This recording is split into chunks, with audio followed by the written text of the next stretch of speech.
It's very exciting. In the police, so it's just like the movies, just like Sherlock Holmes. Yeah, but the movies make it unreal. Oh, They okay. make it unreal. So with CSI and then that thing is not real. Those ones who will investigate one case. Yeah, just one from case the start of the until the end of the episode. It's Yeah. one, yeah. Why don't you guys stop cars and tell people to get out when you're chasing Bad guys. criminals? Yeah, like and say, hey, get out. Hey, get out of the Police, car. I need your Pajero now. I need your Ferrari.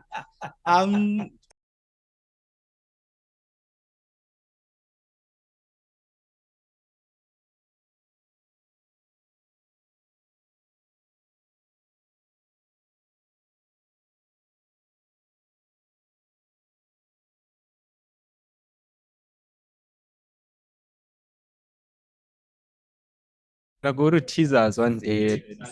They don't have teasers anymore. Oh, what's it called? I What is it? Oh, are you rolling? What is it? Okay. Are we rolling? Wanted the pre-conversation. Oh, just to check. Okay. Yeah, no. You're saying it's called what now? It's XOXO. XOXO. Yeah. Oh, it's not teasers Yeah, anymore. I once had a bilking case at teasers. What It case? was XOXO bilking. People who just not pay the bill and send fake. Oh, you are there for that what? rubbish. And normally, those type of cases, I just get other people to teasers. Makes me uncomfortable. So, and this XOXO, then I put it on the GPS. And as I was driving, because I pretty much knew it was supposed to be a club. Adult, yeah. And then I get there, but this is teasers. Oh, no. Yeah, Old Johannesburg Road. Yes. Old Johannesburg, corner Old Johannesburg Road and Olifants. Yes. Teasers. That place, even the smell, it smells like hell, H-E-W. Maybe we have different definitions of hell. Maybe to some it smells good. It smells like heaven. Some it smells good. Anyways, what's up? My name is Bonisile, and this is 9 to Life, your career and life. 9 to Life. 9 to Life, your career and lifestyle podcast where we interview the interesting people doing the things you'd like to, or the things you didn't even know you wanted to. Mm-hmm. I'm the man between the guys with two hats. On my left is Lesego Moela. How's it, brother? My brother, I'm all right. Hi, guys. Welcome to another installment of I think we always like saying we have a special guest, but I think today we have a special, very special guest. In terms of what he does, and not only that, but the impact of everything else that he does. So what he does 9 to 5, and what he does 9 to Life. Yeah. So Mr. Buntu Magqibelo, thank you so much for joining us. Usually we say what a person does, but it's part of what you do is written all over you. Mm-hmm. Can you just take us through who you are? Oof. Yeah, I'm that guy who has an opinion in literally everything. But of course I'm employed. Mm-hmm. But before I'm employed, I'm passionate, man. On people. Mm-hmm. Anything that has to do with people. Lovely. As you can see, I started an organization called Dodando, I'm a brother's keeper. Mm-hmm. It's a men's organization that really was formed because we wanted to create a platform for men and for men, to talk about things that really, affect them. So as an organization, of course, we have grown. We are in 3 provinces, that is Gauteng, the Eastern Cape, and the Western Cape. And we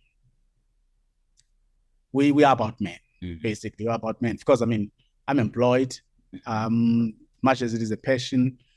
I am employed. I work as a police, and you think that these things, they kind of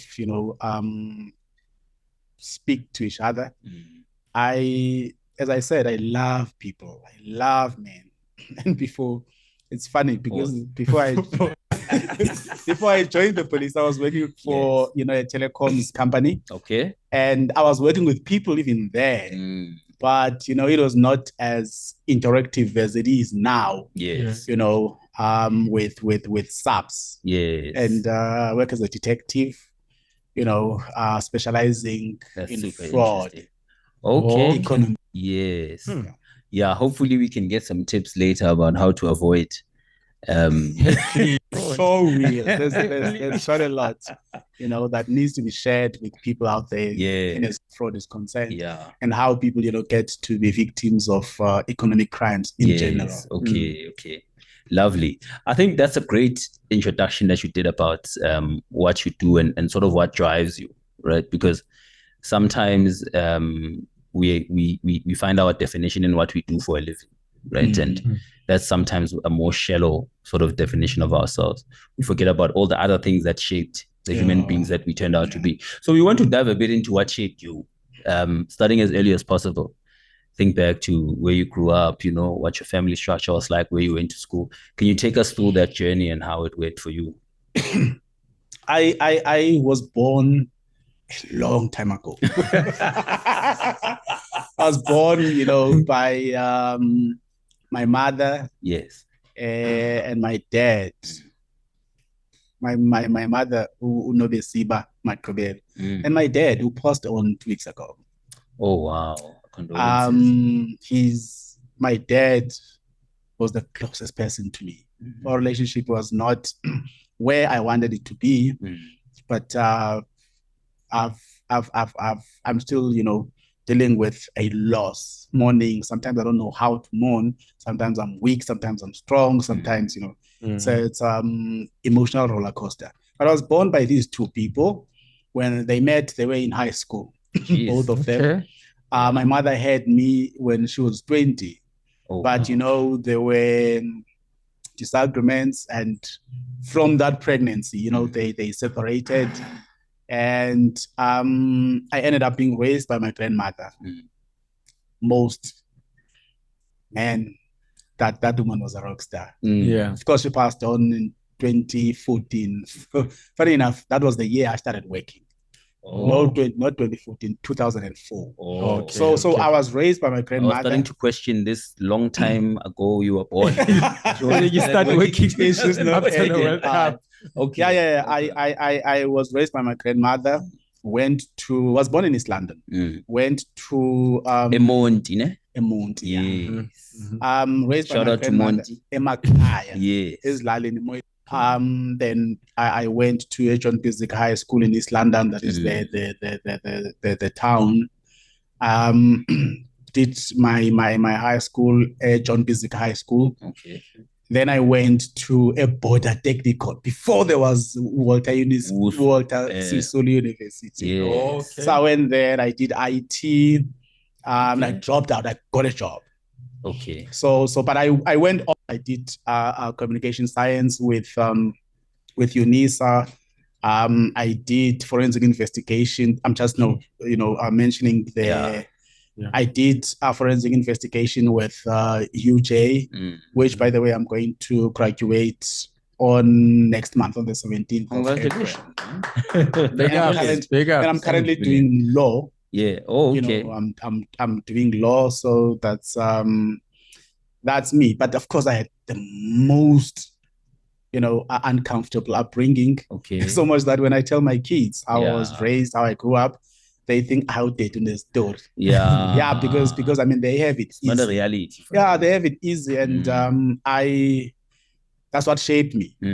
Growing up without your father present, without even your mother present, kind of shaped me in some way. And I believe that had it not been for that upbringing and the obstacles that comes with that, I would not be the person that I am today. I would not have the passions that I have, different passions, but central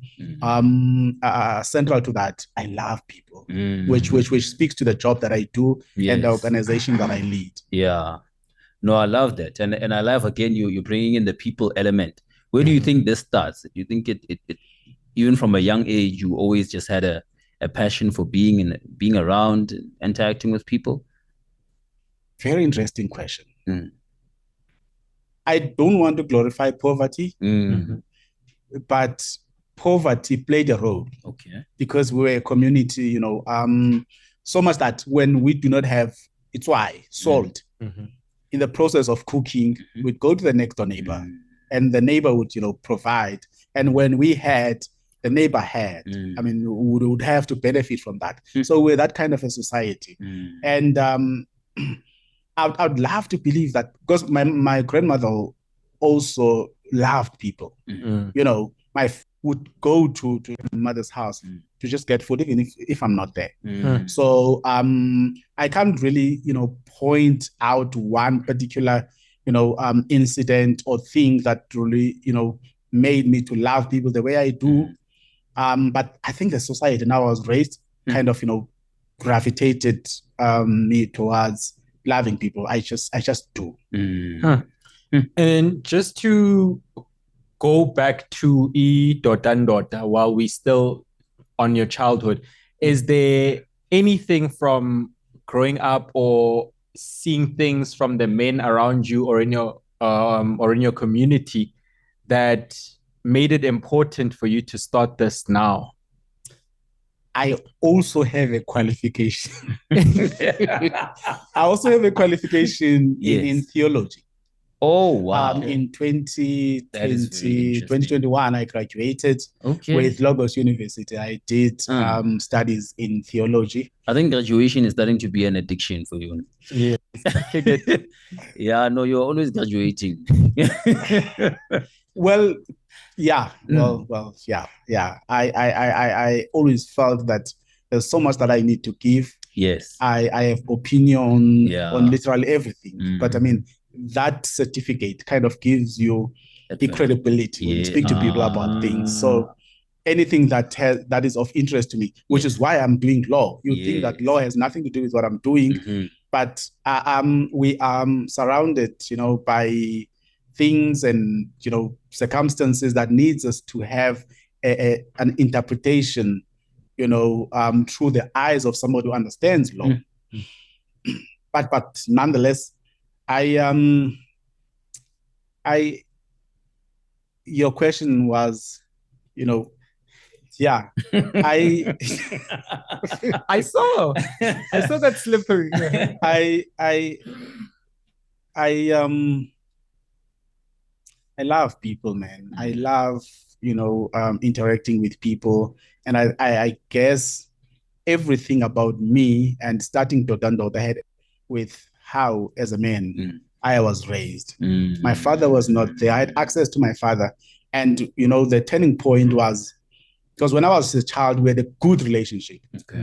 It got to a point where I was old enough and I needed him to play a fatherly role. And I felt that, you know, I relate a lot with, you know, leaders within the church space, but not with him. And at the back of my mind, I was like, this relationship is good, but it also highlights the fact that I don't have such a good relationship with my father.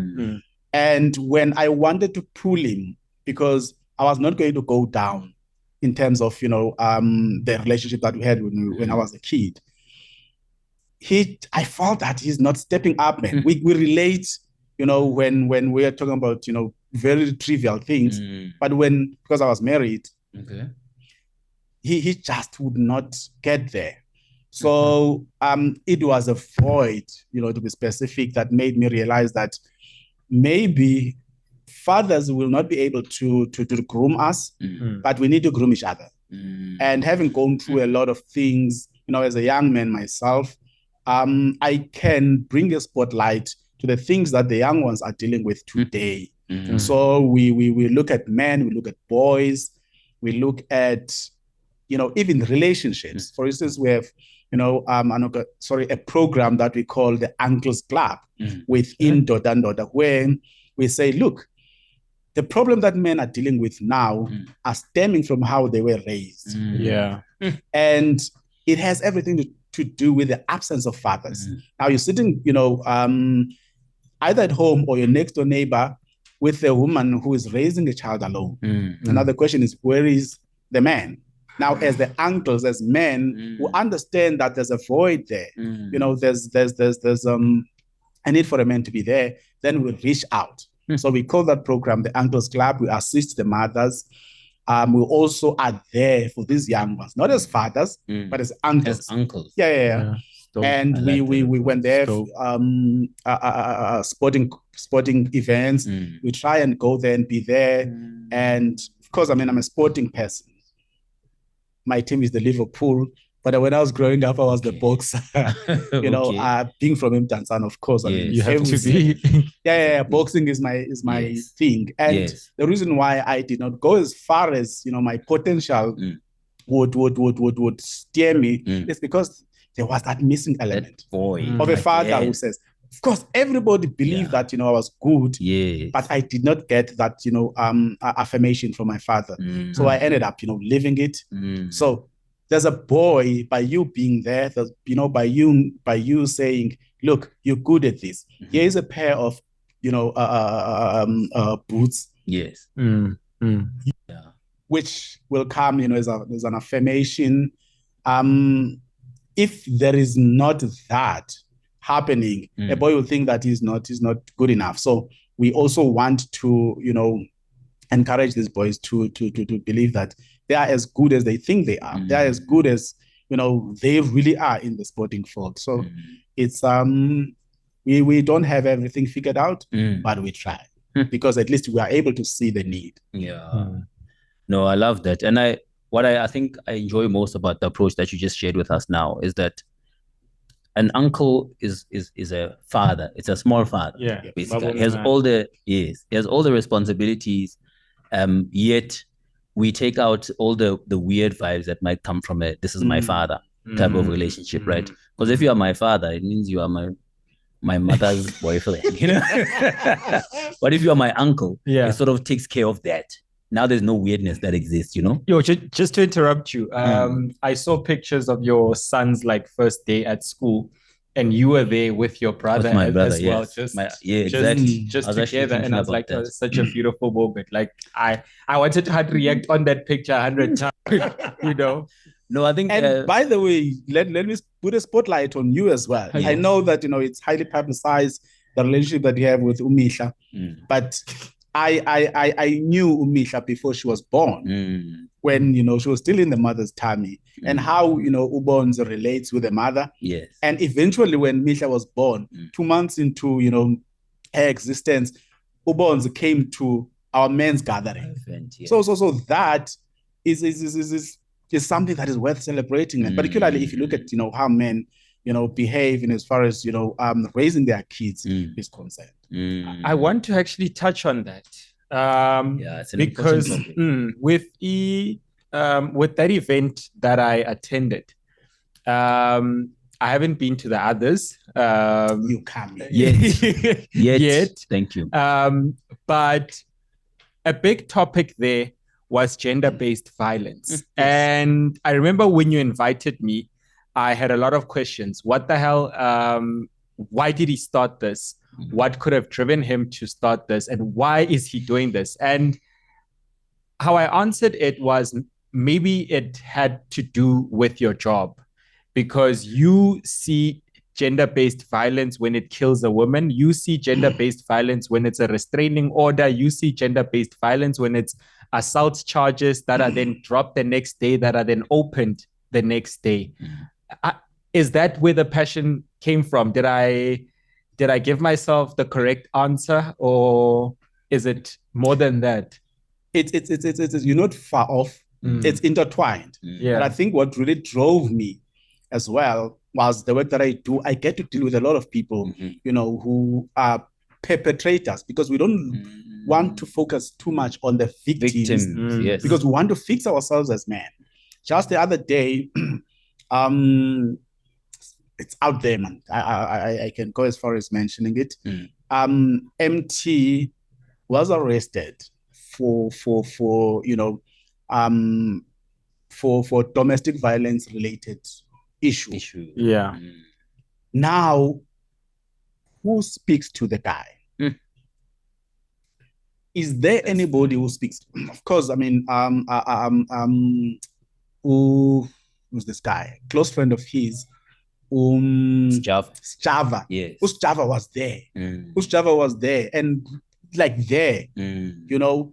But again, does he have the tools? Does he have, what it takes to really get, because the proximity as well. I mean, if you are a close friend of mine, I might take you for granted when you are saying, look, this is rubbish. Yeah. We don't know what happened, and we really don't want to delve on that because, I mean, it's totally, we don't have information. But what we don't want is men who are arrested for this. Of course, we know that sometimes men will be arrested for things that they have not even done. So our duty is to, if a brother of mine, I mean a brother, I have brothers, if he's accused of having perpetrated gender-based violence, it then is my duty to make sure that he accounts for it. And he gets arrested, he gets sentenced, and it is still my duty to rehabilitate him when he is there. I don't leave him until this whole thing has gone full circle and that he has learned the lesson. We're not standing before the effectiveness and the processes of the law. We are there throughout, but at the end of the day, we want the brother to be rehabilitated, and it is our duty to make sure that that happens. So with the work that I do, yes, I get to see a lot of that, but it's just one, encouraging one, kind of a nudge, that we get to be in this space. I think I'd like to just take us back to your 9 to 5 a bit. Yeah. Right. You did make for that's the police. Yes. And I have a gun. And you It sounds like a warning. I think that's every voice tuner. When you're a cop, I can have a gun. And I know you mentioned you having a passion for people and that's sort of driving the decisions that you take in your life.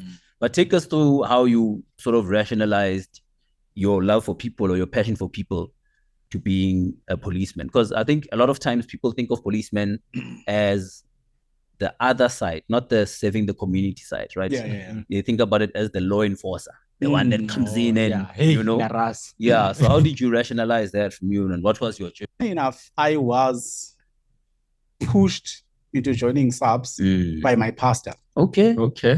He was working as a chaplain in the police, and this one time he said to me, look, you need to consider joining the police. Just 2 years before that, I had a terrible encounter with the police. I was a victim of police brutality.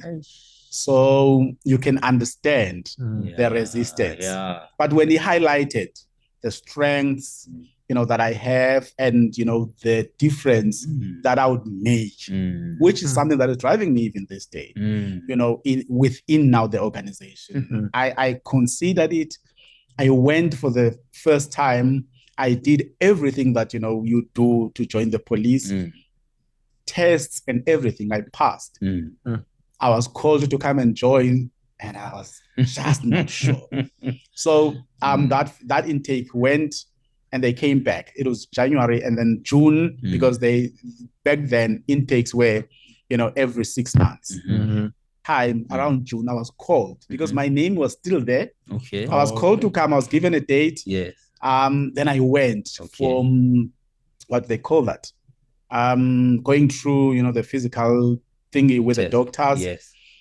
But when I had to report, to the college, I did not go. For 3 years. Until they give you a gun. Until no, I actually hate guns. Okay. I'm one person who I had my gun, just to answer that. I had my guns 9 years into the police. A gun that is allocated to me. Because we had just bought a house, and it was a standalone house, and my wife, all of that. So I had to, for security, I had to take a gun. Was entitled to it, but I just did not take. Okay. So when I eventually, that's interesting. When I eventually joined the police, I was working for a telecoms company, and I was getting paid far more than what I was going to get paid in the police. But at least by then, I was convinced that there's a role that I need to play, which is something that is still driving me this day. Wow. I think before you continue on that line, I'd like to sort of explore what you said now in terms of you being in the service for 9 years before you got your gun. Because I think when we think about joining, we think you start as a constable, and we always see constables carrying. you know, something. Is there a different stream that you sort of follow when you go into the police? And that's different from what your constable that starts at a police station. Well, everyone goes through the process. Of course, there are those with qualifications. Say you have a teacher's qualification, then you come, and then the focus will be you teaching. Within the colleges. And then you have people, you know, in HR will come. Those are people, they call that secondment, if I'm not mistaken. Okay. But those are people who would come, and their training is 3 months. It was 3 months. I'm subject to correction. It was much longer than, you know, people who have matric and driver's license, who are going to be troopers, who are going to, you know, be in the communities and carry guns. When you come, of course, it depends what you will be doing, but you have to be immersed into the system, because somebody who sees you wearing a uniform will expect that you are a police, irrespective of what you do within the police.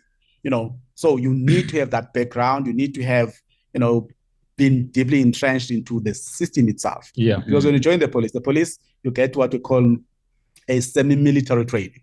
Okay. Yeah, you get trained. So my banner vibes. I'm telling you.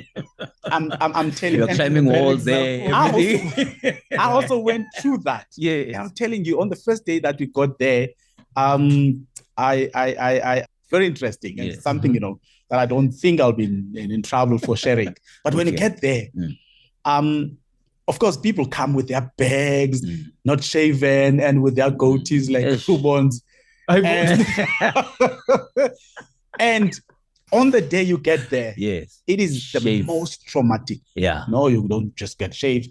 With your bag, they make you run around. Because what they do, they try to deal with the outside mentality and make sure that you know that you're in a different, you know, different territory. And as a police, there's a certain way that you're supposed to think. As a police, even this day when I drive, I know what is happening on my left. I know what is happening on my right, what is happening in front of me, and what is happening behind me. So I have a view, a 360 degrees view of what is happening to me. So you cannot be, we call that condition wide. You cannot be in a lull when you are a police, whether you have your uniform or not. That's how you get trained. Of course, I mean, even dealing with people as well. That's why, you know, sometimes people would say police are harsh. The same way, you know, the soldiers are trained, the police are also trained that way. But what works for me is that I had, you know, before being in the telecoms, you know, industry. So the customer service part of everything is the foundation of whatever that I do. Plus the passion for people. Passion for people. So that's why, you know, from time to time you get told that I've never seen such a nice police. And I love doing that. Those compliments. I mean, I love those compliments as well. So it's not entirely bad, but also you cannot have, you know, a civilian mentality if you're a police. Okay. I worked in Cape Town. When I joined the police, I was back in Cape Town. That's the supposed murder capital. Yeah, I've had friends. I've had like close friends, partners who die, literally lose their lives. So it's not easy. And within, you know, the police, there's a feeling that the communities hate the police. So I would assume that to some degree, that's why the police kind of push back. But of course, I mean, it's not always right. And sometimes, you know, we lose people who have trust in the police. But you know, these are things that are happening, unfortunately. Sure. I think there are very few jobs. I'm struggling to think of any where you go into such high stress situations regularly, like every day. What do you do for your mental health to take care of it? Within the police, I work within a team, but I'm an individual. My mental health is my responsibility. And then perhaps just park your question. There's discipline in the police. There's high level of discipline in the police. Let me qualify this. A few years ago, Saturday morning, we were driving, we were going to church. My wife had just moved up here. My wife and I, and we had one kid at the time. And we hear that KhuliChana, you'll remember the story, was shot by the police. And, yes. and I said, on the spot, mind you, I'm the police. I said, it just can't be. There's no police who shoot at a person randomly. And my wife, on one hand, said, hey, it doesn't sound like they had a reason. I said, wait until, the case is finalized, because the information that we're getting is not enough. Fast forward 2, 3, whatever years later, after the investigation, it was discovered that, the fault was on the police side. This is how I believe in the police, because there's discipline. Yeah. You cannot, as a police, you cannot take out your firearm because you know that pointing a firearm is a crime. It's an offense. Yeah. Even a warning shot, is a crime. Let me tell you something that you might not know. Yeah. As a police, you might be defending yourself, but the fact that you have discharged your firearm, the fact that you have shot at a person, even if it is known that you were ambushed, but there will be a case that will be opened against you. Sure. And until they are satisfied that you are a victim, they will have that case, even if you were ambushed in the glare of the cameras. Yeah. So there's discipline within the police, and there are should I say laws? There are laws rather that are governing how a police individual carries himself out in the public. So it's not just that, but coming to your question, remind me your question. What was I even asking? Mental health. Oh yes, mental health. Yes. Right now, of course, within the police, as I said, it becomes your responsibility to take care of yourself. Yes. Now, for the first time in my life, I have on Friday reached out to somebody who's going to assist me. I guess it's because of the loss of my father, which I feel that it's affecting my job. It's also affecting my family because grieving. I'm at the most stressful point in my life. But as I always say, even when I talk to men, go for counseling, go for those sessions, and just speak to somebody. And speaking to your partner just might not be enough, because your partner can easily think that you're just being a baby now. There are a whole lot of important things. Yeah, we need to talk about school fees and petrol. You busy one. Yes, but yes. I've never within the police felt that I need to go and speak to somebody. In things that are pertaining to the actual job that I do. But of course, maybe it's because I think that I'm a man. I can deal with things. Because as a police, I've seen people who were, run over by a train. We used to call that a train trap. So I've seen horrible. I've seen somebody who's hanging, on the ceiling who has taken his life. I've seen somebody who's hanging on the door ledge who has taken his life, and that doesn't make sense.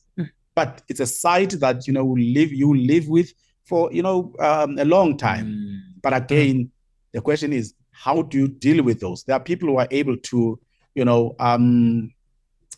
deal with themselves and get over those. But if you cannot, it's always advisable. Of course, within the organization, there are services that looks at the police mental health. Of course, I'm not a spokesperson of the police, but these are the things that at least I know that deal with the systems in place to deal with people who have gone through such. But I'm at that point now. I think it has been highlighted by the fact that I've lost my father and I really am struggling. I won't lie to you. So I've put myself out there to have help that will help me so that it does not affect the family and the work that I do. Yeah, and I think you took an important first step in admitting that you're struggling. A lot of us I think for us, it sounds like you are making yourself vulnerable by, putting it out there that I'm really struggling with this thing, Yeah. and I think, keep up the good work with Dota Mandota. Clearly it's working, and you're a shining example of, the type of men that you are trying to build in society. Because I think if more of us admit when we're struggling, it gives us more time for other people around us, or even ourselves, to put in interventions to make sure that we don't get to, the famous cases that we've seen in the media where, people start to take their lives and stuff like that. It has gotten to a point, man, where I self-medicate. I even now, just about an hour ago, I had to take some medication. It's gotten to that uncomfortable stage now. But of course, I mean, I'm willing to speak to somebody who's going to help me, because as I said, my job is important to me. I don't want this to spill over, because it's going to have, a bad, it's going to affect the image of the police, but it's also my family, people who love me the most. So I know, because I mean, for the longest time, I mean, I buried my father about 2 weeks ago, and I'm realizing that, it's getting worse. None of them have seen anything, by the way. My wife and kids haven't complained about my behavior at work. I'm as productive as anybody, but I do feel that I'm tumbling, I'm falling apart, and that I need help, because before everybody else, because I mean, my family and at work, they would be shocked that, is that what is happening? But because I know, how it is affecting me, and I'm reaching out. Reaching out. And the problem with this, I'm sorry to is that people think that it's expensive to go for counseling. Yes. There's FAMSA. There are a whole lot of institutions that will deal with somebody who's going through what I'm going through without paying. Of course, I mean, at least I'm privileged because I have a medical aid, and that will be taken care of. But there is, there is help out there. There is help out there, and I think also, I'm trying to shine light on the help that is there when somebody's going through what I'm going through, and even the West. No, man, like, thanks for that very honest take and honest conversation. I want to go back to the 9 to 5 now. Okay. My first interaction with you was a very professional one. And I went to open a case as a formality, not really knowing that it would land on your desk. And I think a lot of that just had to do with that I just lost hope, And when I got a call later that, hey, this has been sorted out, we have found this and that, I was pleasantly surprised, because I didn't even think that it was going to be handled, because I mean, there are bigger things out there in the world. What do you think it is about you that makes you good at your job? And as you said, people always say that you are nice, and you are crediting it to customer service, but there are customers who are bums as well. So it can't just only be that. What is it about you that makes you so good at your job? Like, what? Skip on. well, Bones, there are two people. When a case is opened, there are two people. There's a victim and there's a perpetrator. Yeah.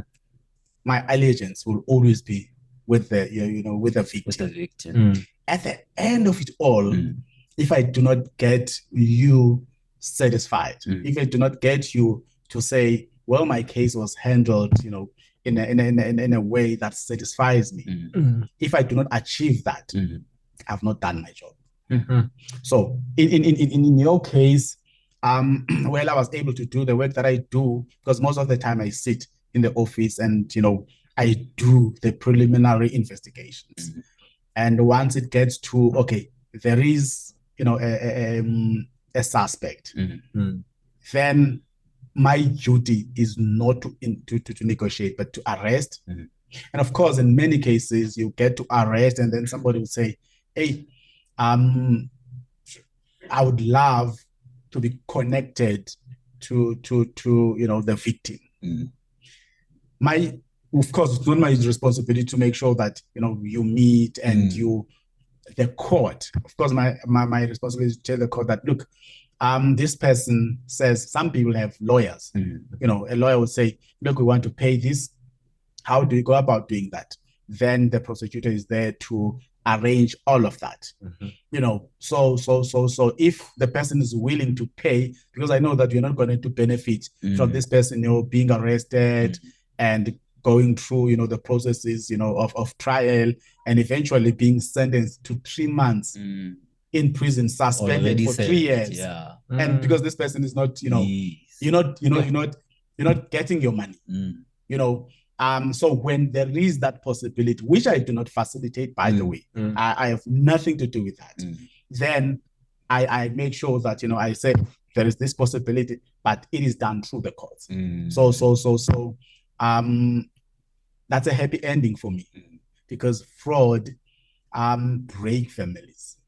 Fraud brings stress. Fraud, creates fights, enmity between people who, in most cases, in some cases, were friends, people who related. So at the end of the day, mine is to make sure that by the time the case is closed, you get a text message that says your case has been finalized. You are happy. You don't get a message that says your case has been finalized, but you do not know what happened. So it has happened, and I get a kick from solving these cases online. Do you think like you get excited when you make that arrest? And because it looks like a very tricky job. And the coolest part to me, like outside, like the coolest what part redeems the looks job. like, what makes it looks like that arrest. There's this suspect who I used to think was Denindlovu, but through my investigation, I know that it's actually Alfred Mkhize. He was hiding out in some hut at KZN, and I got him. Like, it sounds wild. I won't lie, that is a success within the police stats and your KPA. Yes. That is a success. But for me, it does not end there. That's why I said, as Dodandoda, somebody gets arrested, somebody goes through the courts, sentenced. But when that person is there, it becomes our responsibility as well. So I do find myself from time to time interacting with the perpetrators, with the suspects in some cases, or even somebody who has been sentenced, and say, chap, this is not cool. You can be rehabilitated. And rehabilitation means you go to jail, but also when you come out, you need to see a need, for being a dignified and a responsible citizen in our communities. So it's, I do get a kick. I do, for my productivity, enjoy getting to the tail end of it. But unfortunately, when I go home, it worries me that there's a man who's sitting there who is, going to, because the time that he does in jail is never enough. We call jails rehabilitation centers, but the truth is they do come out sometimes, messed up, because when you are in jail, there are gangs there. For your survival, you need to join a gang. If you do not join a gang, you become, everybody's ball. The 26s, and that's the information that I have that you may not have. The 26s will violate you. The 28s will violate. The 22s will violate you because you do not belong in any gang that will protect you. So for us, it does not go, for me in particular, it does not end with somebody being arrested and being sentenced. And as far as my job is concerned, that's a success. But it's a fail for me as a man that we have a brother who is there But there's a chance that when he comes back, he can be, a responsible citizen in our country. Lovely. And tell me, just on that, in our minds, when we look at American movies and stuff, the white collar, you can tell where this question is going. The people that commit white collars go to a very nice jail, where they play chess, and it's not like a maximum security.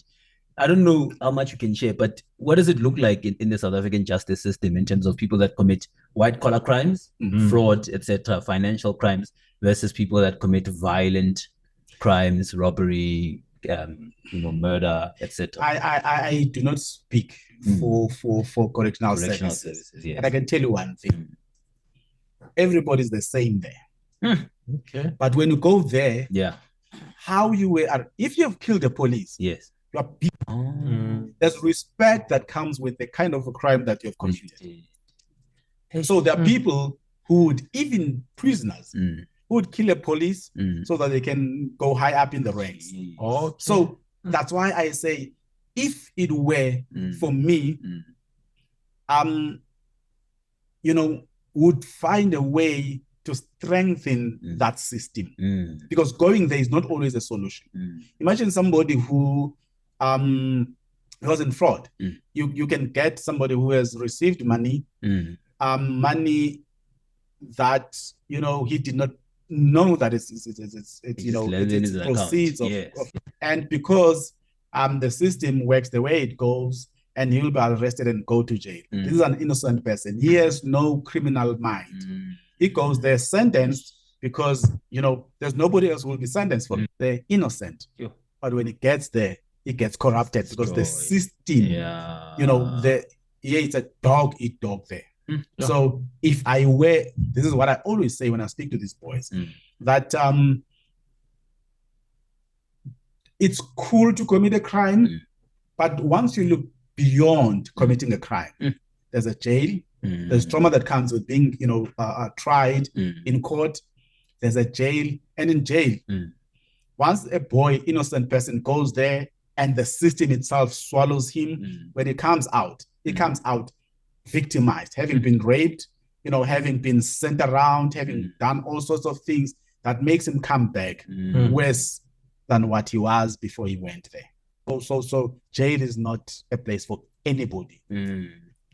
And just one more question on sort of your job, and because I want us to start going into and the type of work that you do, unless you have another question. No. Okay, sure. Okay. So with regards to the sentencing, and I know this is more aligned with correctional services, but I remember reading somewhere that the deterrent for people not to do crime is not necessarily the extent of the punishment, but their likelihood to get caught. What is your experience with this? Do you think people are thinking about the possibility of it? Because sometimes there's little faith in the South African police in terms of them catching the perpetrators. So people might cite that as the reason for us having such a high crime rate. I'm not quite sure how it looks like in real life. Jail is meant to be a deterrent. It's meant to be that. That's why now it's called correctional centers. Yes, it's meant to be that. And there are psychologists, there are people who are employed by the government to make sure that they deal with these people psychologically. Does it work? I'm in no position to tell whether deterrence gets to be achieved. But at the same time, can people not commit crime? Can we take it upon ourselves to make sure that we go to these young ones, we go to these boys, we go to these girls? Because the truth is, anybody stands a chance. If you are living and you are living your life among people, there's a possibility that you'll end up there. Whether, by default or by actions, there's a high possibility that, even myself, with the work that I do, I can, negligently shoot a person. because I've not done what one needs to do to make sure that the firearm does not, all of those type of things. But if it gets to that point where you go there, that's a different ball game. There are systems, but I think ours is to make sure that people don't go there. Awareness, but also, the police is doing and is doing very well. It is to, have awareness. Newspapers, radio stations, local community radio stations.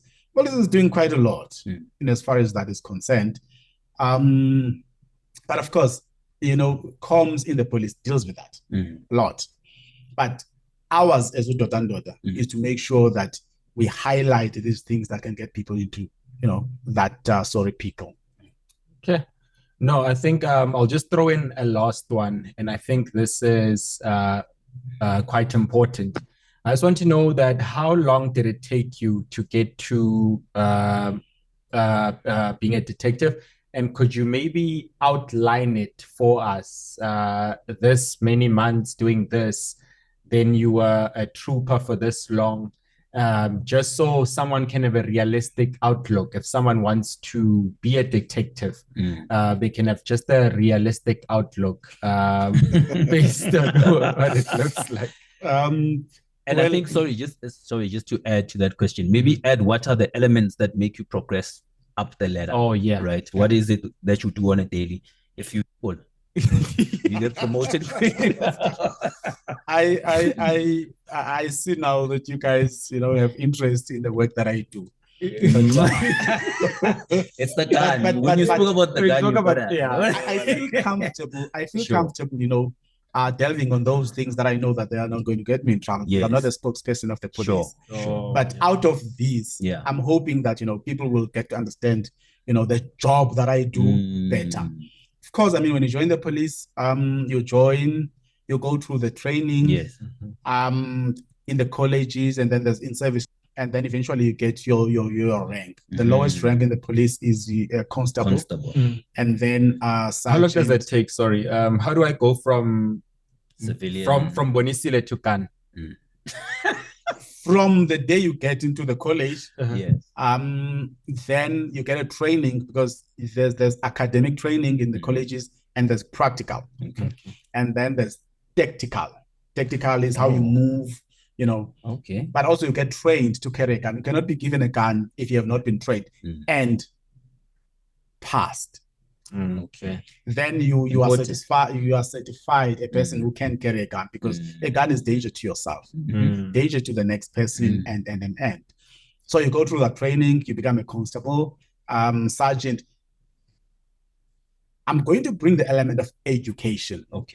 If you have the basic, the bare minimum, minimal thingy, you become a constable, takes about 10 years, and then you from a constable, after about 10 years, not sure exactly how long it takes, about 10 years, then you go to the next rank, which is the sergeant. But if you have a qualification, you can apply. If say you have comms, you can apply, to the comms. If there's a post that is advertised within or even outside, you apply, and your qualifications will always put you in a better position to be considered. And of course your experience. But education plays a huge role. But if you don't have education, of course you'll always be considered for experience and the output, the work that you do.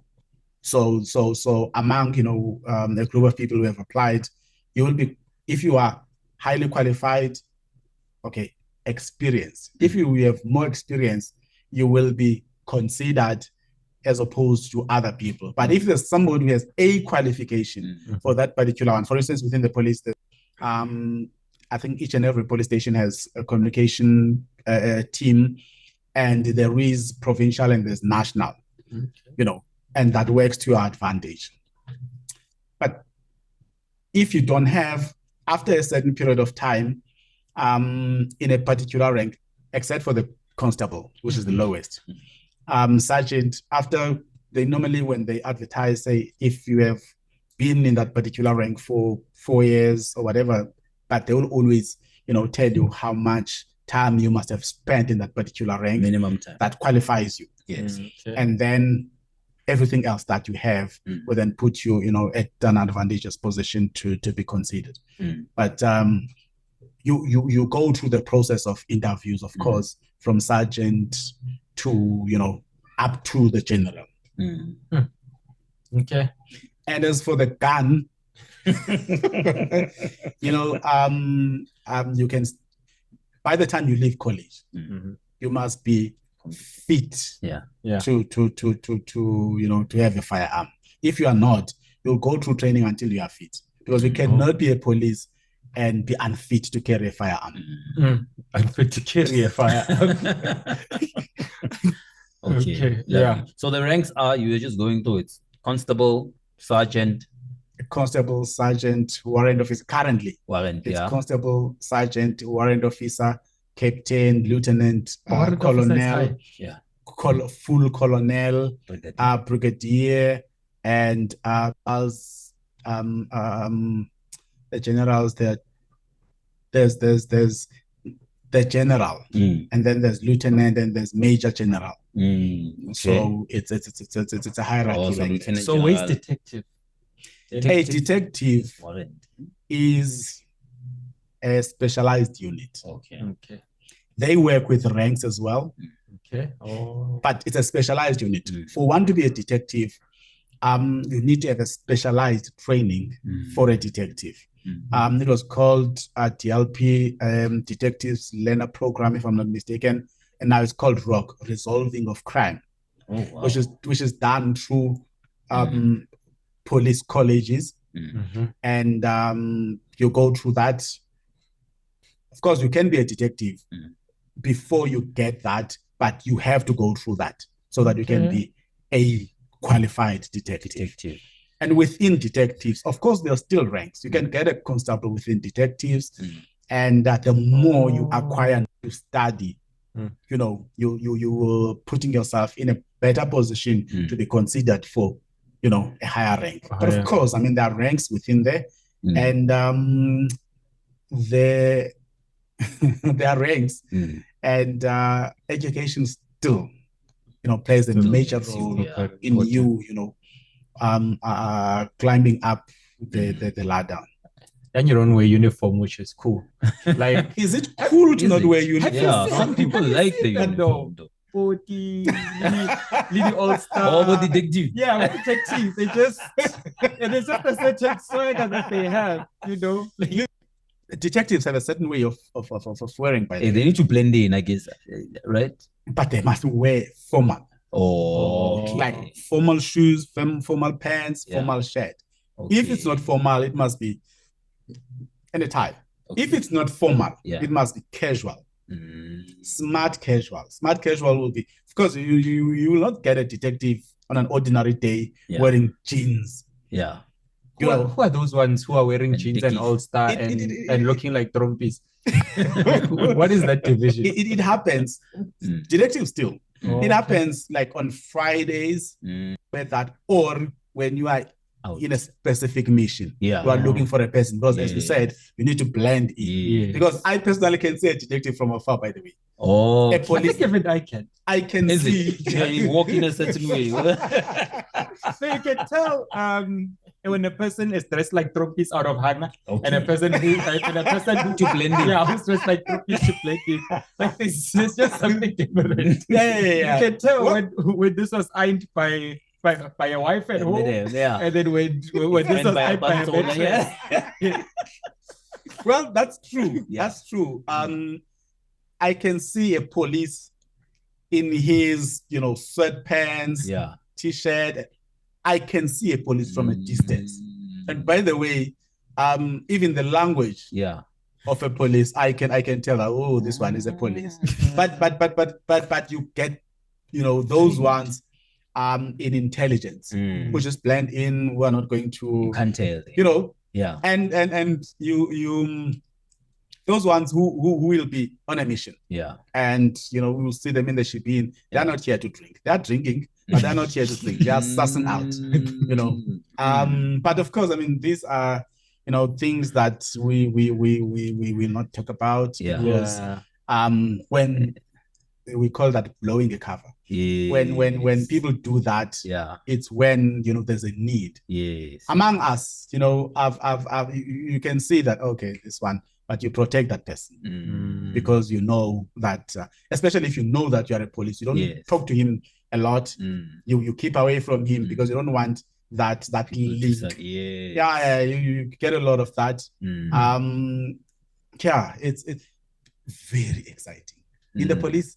So it's just like the movies, just like Sherlock Holmes. But the movies make it unreal. They make it unreal. So with CSI and them, that thing is not real. Those ones who will investigate one case. Just one from case the start until the end of the episode. Why don't you guys stop cars and tell people to get out when you're chasing bad guys? and say, hey, get out. Hey, get out of the car. I need your Pajero now. I need your Ferrari. Again, well, the movies, they're not real. They exaggerate. Because remember, when you do that, right at the end, you have to answer. Yes. Because we have a constitution here in this country upon which every law, is made. So also, and there's always a very thin line. That's why when you're a police, you must keep your emotions intact. You must know what is surrounding you, and you must be entrenched in the law.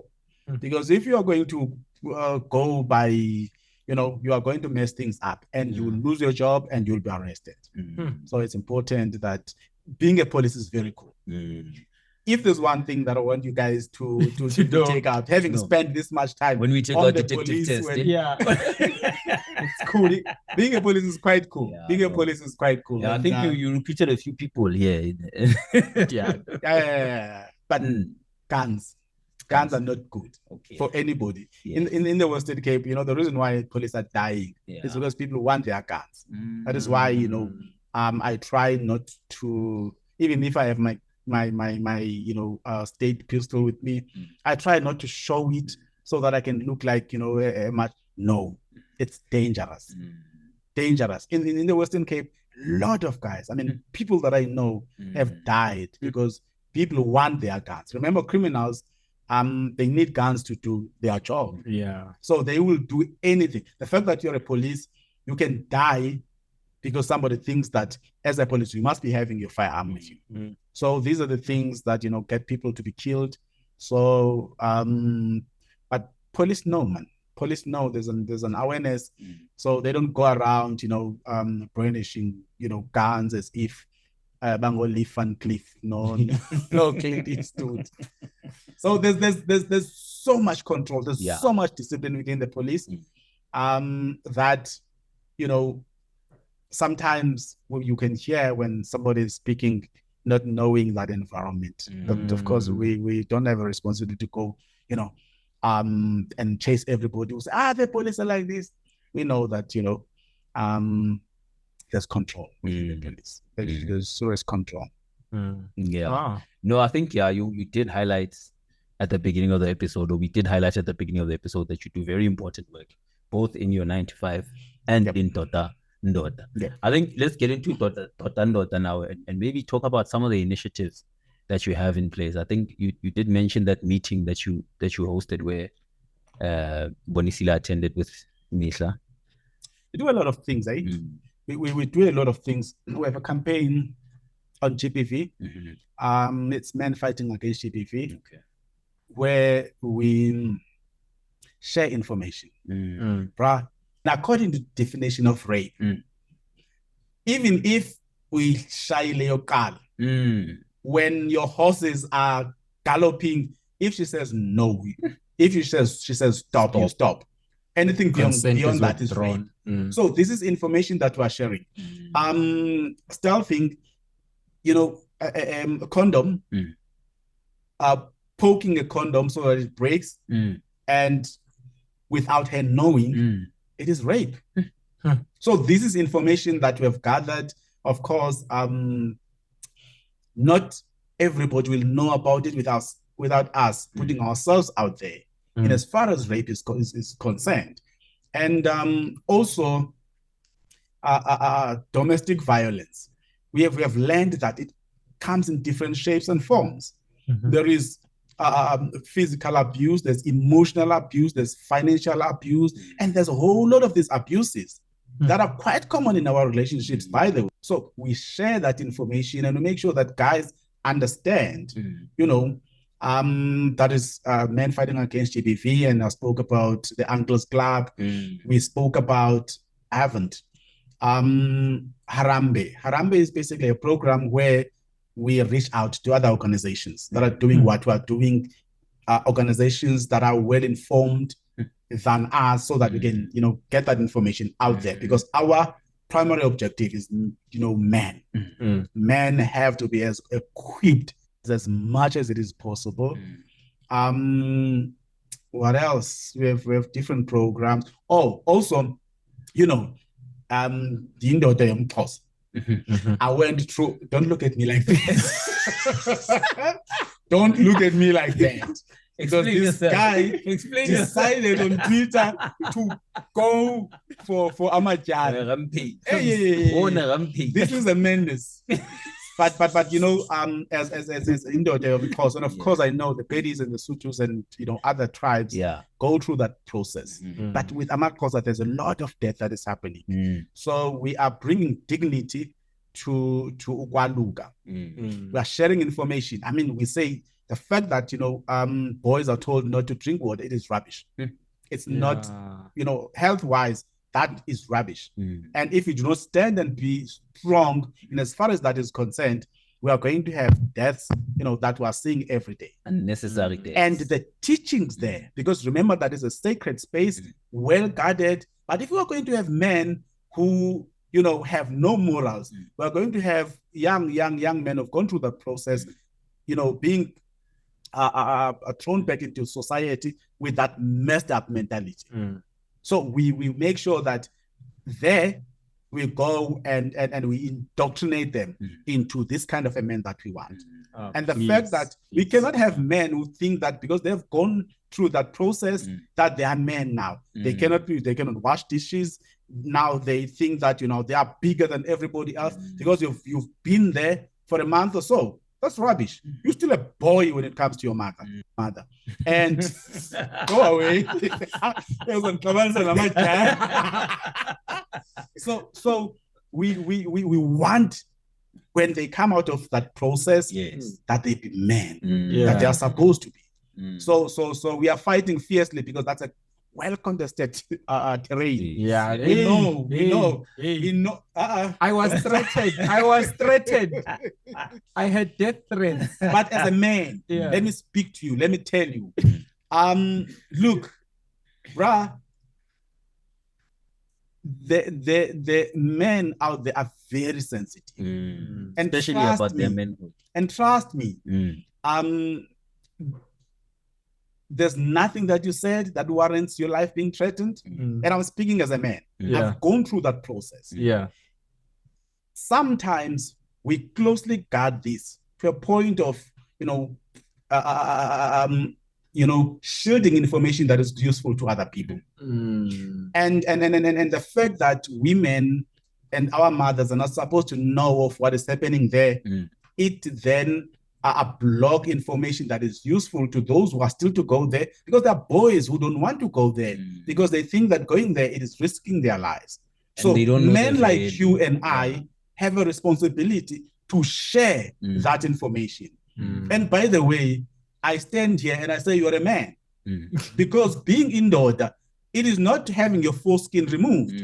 Being indoors is your actions out there, starting from the family, your next door neighbors, will determine whether you are a trusted man in the society or not. So, let me say it exactly in the language that they know. It does not make you a man. It's gone, guys, like at the hospital. You can be a job. It's gone, because now I did not say that. You can be a boy. You can be a boy engena for skin, and be as boyish in your actions as it comes. So we can. Not we can. Shout out to the Dyan. It's really. Yeah, Twitter will come from me. I think That's rubbish. No, I think Uti, just in closing up, that it really means a lot to me that that point that you made.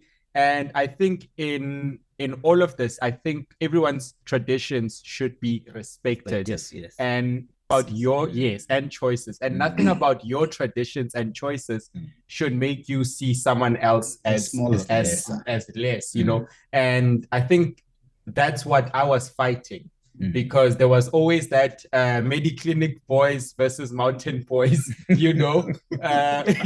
Medical aid boys. Medical aid boys. But yeah. We just have 3 questions to go. Okay. Then we're wrapping this up. Number 1, I would like you to highlight your biggest win in life. It can be career-wise, or it can just be life journey-wise. I want you to brag. I want you to not be humble about that. Let's go. Full stop. Yeah. 1, I'm a father. I'm a father to an 11-year-old, almost 12-year-old girl. Yes. Big ups. And the role that I'm playing is a unconventional. You know, my daughter, when she's 11 now. When she was 8, she came to me and she said, "Where do babies come from, Dad?" And I knew that it's a trap. You already knew. I knew from the get-go that it's a trap. And I told her that a mother and a father don't come for me, because I know that people who are not married, I wanted the context that you will understand.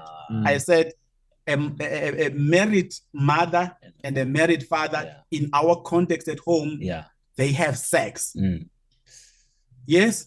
And out of the sex, the mother gets pregnant and there will be a baby. And I won, because I knew that it was a trap. I have a boy, this boy that I'm with now, 7-year-old. He asks me every question. And at this point, I know that I am his hero. I never had a hero in my father. But I know that this is where things change. The generational curses, they end with me. They are going to, you know, grow up in a very comfortable environment, but in everything must be a lesson. So that when I die, because when we die, there's no guarantee that I'm going to be here tomorrow. There's no guarantee that I'm going to, you know, be 41, 42, 43. People die. I leave memories. If I were to die now, my 7-year-old, even when he's 50, he will have great memories of me as a father. So that is my win. But also, and not only have I secured, you know, that status within my family, but also in my society. My, you know, I want to leave the thumbprint in making sure that when I die, I'm leaving something that is going to continue in Dodandoda. Dodandoda is a movement. It's not just an organization. So that is a win for me. My wife, when she speaks of me, even when I'm not there, she speaks good, because I've been that father. It has not been easy. Every day I make a choice to be a good father, to be a good husband, and be a good son as well. So that for me is a win. I don't need anybody's approval. And as far as that is concerned, it's what I strive to achieve. I've not reached the pinnacle, but I am going there. No, there you go. I like that response, because it shows the consistency of what you've been talking about throughout. It's your biggest win is still rooted in people, which is fantastic. Hey. Right? So the second question that we usually ask is the opposite of that, right? Think back to when things didn't really work out for you. What was the biggest lesson there? What was the biggest takeaway that you still carry today, or maybe you feel like it's important to share with our audience when things don't work out for you? At this point, and I hope that it's not happened to every man. At this point, my mother loves me the most. I am the apple of her eye. But the society that I grew up in does not allow me to reciprocate that as much as she gives. And I believe that there's imbalance there. And funny enough, with my father, I was there and he was here. Mm. So there's that which I've seen that I am working on. Of course, I struggle to show emotions. Maybe it's because I'm secured. I know that my wife, my mother will always love me, and I'm sitting here crying and I'm a complete mess because my father has passed on. When he was alive, my father did not even know my birthday. My father has never in my entire life said, I'm proud of you. And he has seen the things that I've done. He has seen how great a father I have been and how great a husband I've been. And I think there is that in me, which I think I need to work on and make sure that at least my mother knows that I love her just as much. Yep. As a man. Fantastic. And I think in closing, we sort of would like our guests to explore a bit, get outside of their everyday and think a bit broader. I am like, right. So the question then is, if you were not doing what you are doing now, so you're not a detective, there's no dot, what would you be doing? I'd be a lawyer. Wow. You'd be a lawyer. That one was ready. That was in the chamber. I promise I did not prepare him in any way. I did not leak any questions. Sure. I said earlier, yeah. Law applies. Okay. What broke the camel's back? Yes. I hate politics. Okay. I don't hate politicians, but I hate politics. Because those people think that we are fools. They think that we are dumb. Just last year or year before last, I'm just making an example. Don't come for me.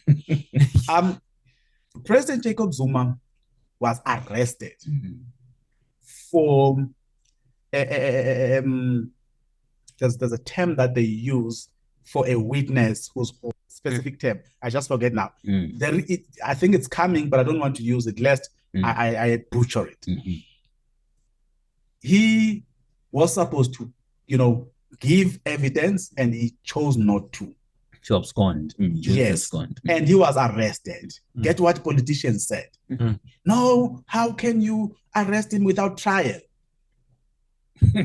You're supposed to be arrested within the trial. And people ran with that.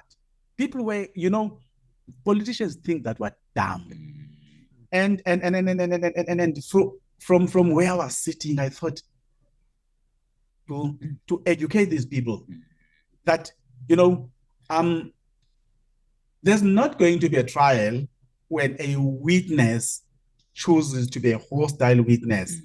Let me just leave this because I'm now trying to go back and find the term.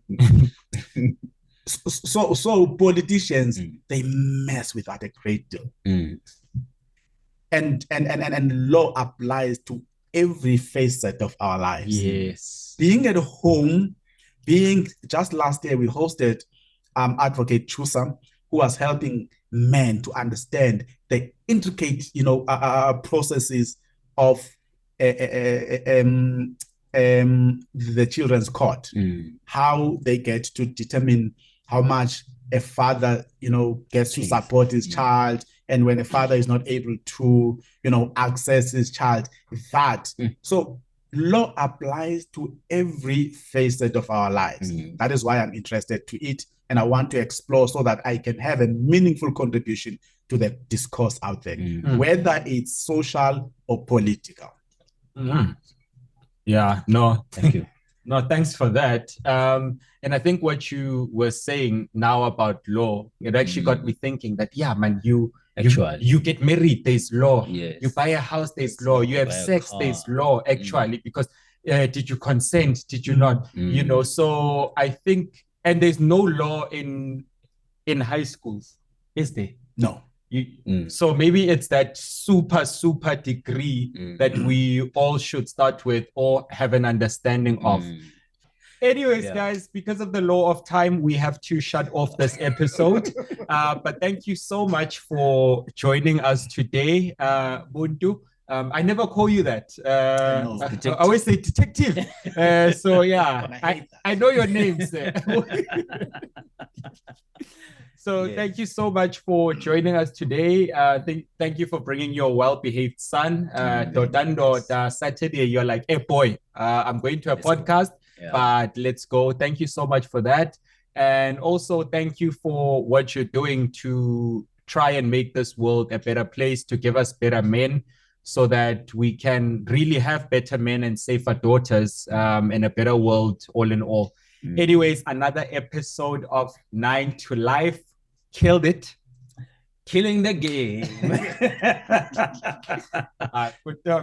Thank you for coming through, and thank you for the work that you do for the community as well. I think Great. that's We something, are ready. Anybody who wants us to for free. Or how do we find Dotando?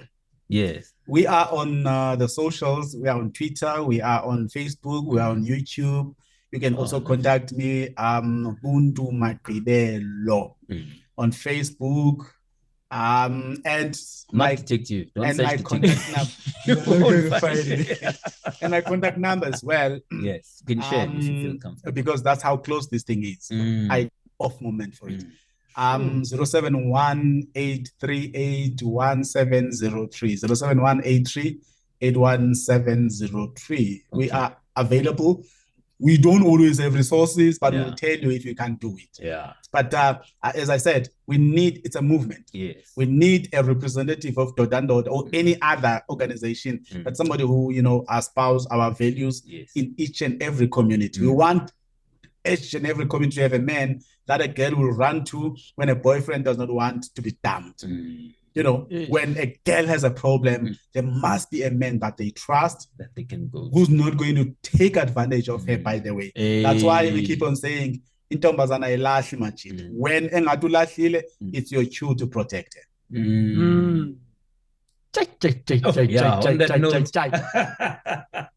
Thank you guys. Thank you for tuning in. We'll see you again next week. Cheers, guys. Thanks, guys, for having me.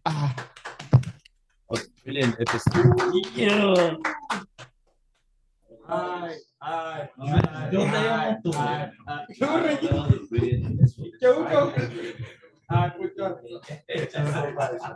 So much.